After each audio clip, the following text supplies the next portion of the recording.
What's on, ladies and gentlemen? My name's Ross, I like games, and today we need to have a chat about some new cards from EB-02. We've had a chat about a bunch of new cards from EB-02 lately, and you know what?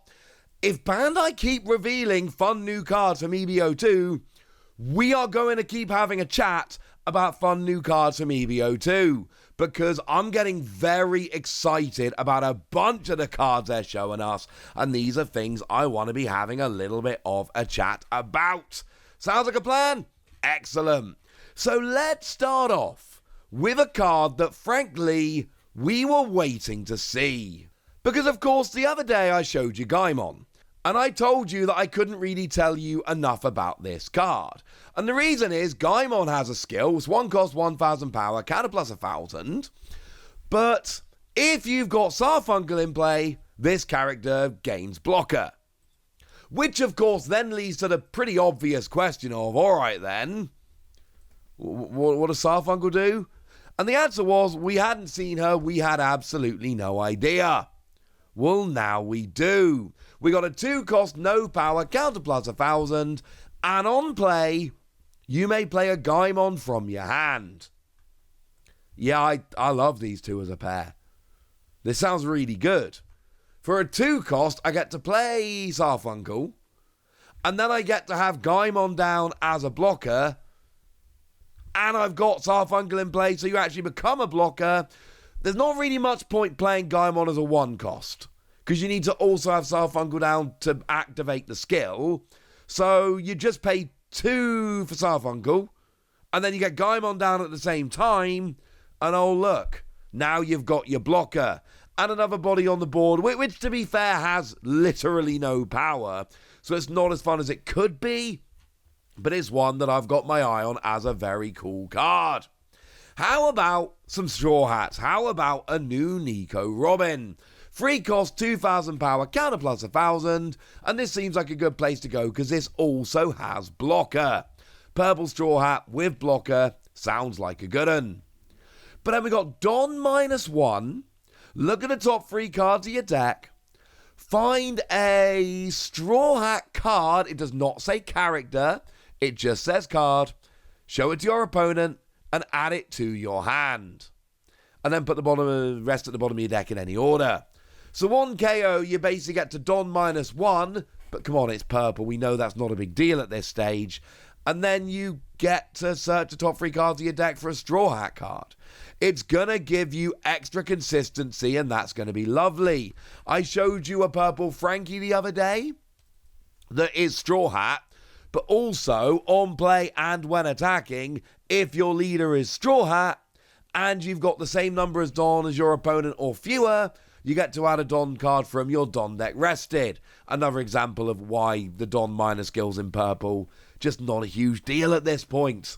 So this helps you search out stuff like potentially your Frankie. And again, this sounds pretty good to me.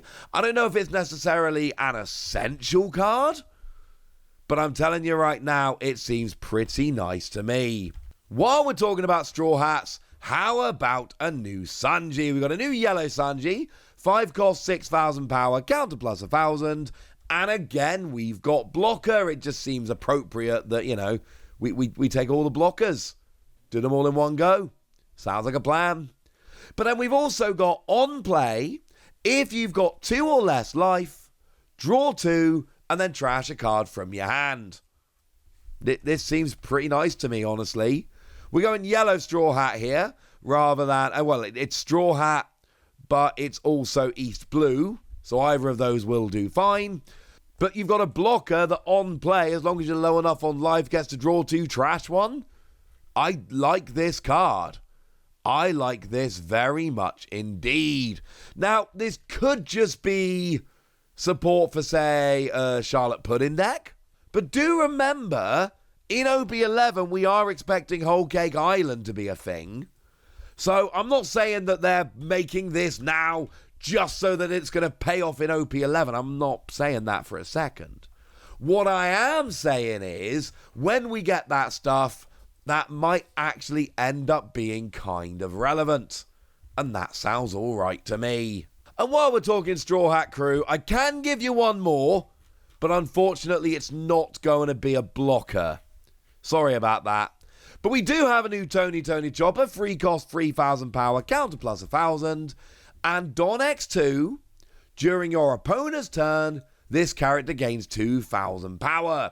So just a bit more bulk, harder to get rid of. Sounds like a plan to me. You got to have the 2 Don cards on there, which is obviously not ideal. But, you know, you still get that extra 2,000 power, which is good. We've then got on play, if your leader is Straw Hat Crew, then you give your leader up to 1 rested Don. Cool. Zorro. Basically here, I'm thinking Zorro. I want to make a red animal deck. I've made no secret of this. I've mentioned it in multiple videos. And I have suggested that I would like it as the Sanji leader from Premium Booster 01. But at this stage, we've been around a while. We've had the game long enough to know Zorro is probably a better leader. If we're honest with ourselves, Zorro is the better leader. And this is just perfect with Zorro. Like, perfect with Zorro. Because on play, give your leader a rested Don. So it's essentially a 2 cost, 3k, counter plus 1,000, but, you know, it's a 5k on your opponent's turn if you want it. But also, you give Zorro a rested Don. So you get a body on the board, while also giving a rested Don to your leader.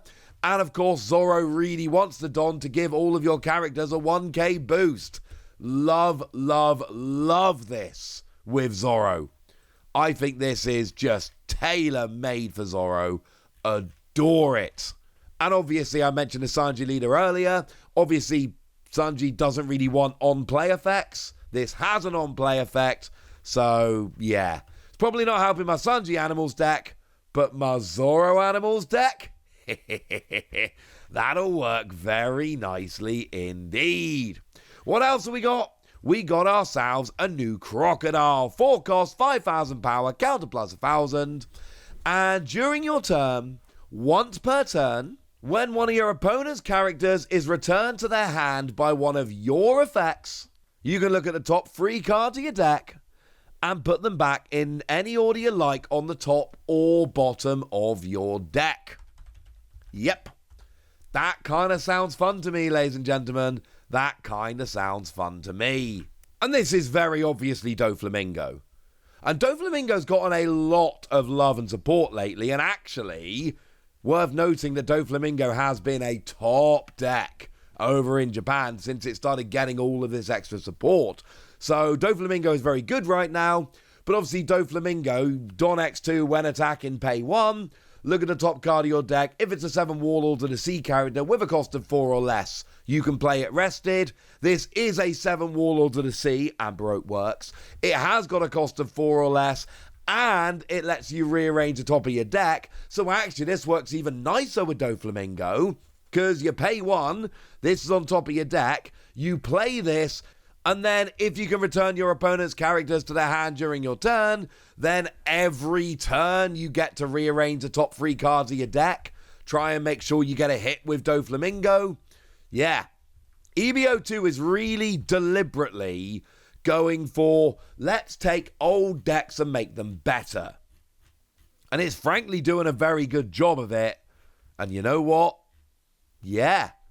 This helps Doflamingo very nicely indeed. But rather than a character like Crocodile that we've had a bazillion times before, how about a character we've never had in the One Piece TCG before? And I've never actually said this name out loud, but is Klabautermann, or something along those lines, alright? I'm doing my best. But it's the spirit of the merry-go, or the spirit that comes and fixes your ship at night if your ship loves you enough. It's a bit weird, but I've literally just got to this bit in the Water 7 art rereading the manga. It's the spirit that fixes your ship, alright? That's where we're going with this. And it is the first card of this character we've literally ever had. This has never happened before. And what we got is 1 cost, 0 power, counter plus 1,000. And if you've got the Going Merry in play, then this gains blocker. Which, I actually love. I think this is brilliant. I think this is one of those cards that thematically they have just absolutely nailed. Absolutely nailed. Because Going Merry, of course, there is a stage that we've got in EB-02, which is yellow and this is purple. We'll get to that in a minute. But it's the spirit that protects the Merry or fixes the Merry, right?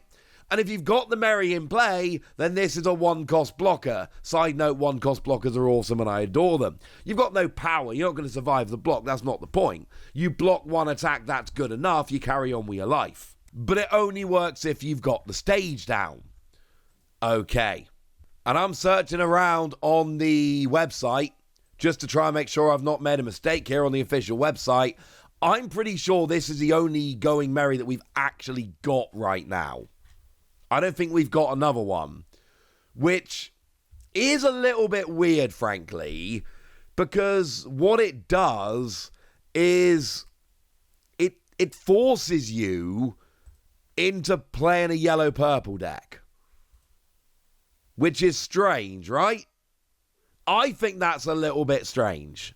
We definitely don't have one in either yellow or purple other than this. So, yeah. What have we got in terms of yellow and purple leaders? Because I do think that's pretty important at this stage. I mean, it's obviously Nico Robin, right? Now, it's not just Nico Robin. These are referred to as Lakers leaders because of the colour. We've also got Charlotte Pudding. And then we got the Crocodile from way back in OP04. So there are other options here. But obviously, the whole point of the Going Merry is it's Straw Hat. And actually, just remember that the stage itself has activate main, rest this stage, turn the top card of your life face up. If your leader is Straw Hat, then one of your characters gains 1,000 power until the end of your opponent's next turn. So you kind of need to have Straw Hat here. So it's got to be Nico Robin. Like I say, we have other purple-yellow leaders, but they don't really count here. So it's a hyper-specific card. And again, this goes back to the theme I keep telling you about, which is new cards helping out older leaders. And this is really hyper-specifically for Nico Robin and only for Nico Robin. But I already liked Merry-Go as a stage. Now you're telling me I also get a one-cost blocker if I'm playing the stage. Sounds like a plan to me, ladies and gentlemen. Sounds like a plan to me. So there we go, bunch of new Straw Hat crew, and then finishing off with a weird card we've never seen before, plus a bunch of other cards. Quite a big update, I think, for EB-02, but now it's over to you guys. Tell me what you think about these new cards. Tell me what you're excited about for EB-02 as a whole. Go nuts in the comment section, but be nice! And then make sure you like this video, subscribe to this channel, follow me on Twitter at TheWasi. That's where we talk about One Piece and a bunch of other card games. And please do consider checking out patreon.com/PTCG Radio, where you can support the channel, get some bonus podcasts and all kinds of fun things. But by far the most important thing as always, look after yourselves till next time, would ya? Thank you very much for watching. My name's Ross, and you've been watching Wasi Plays.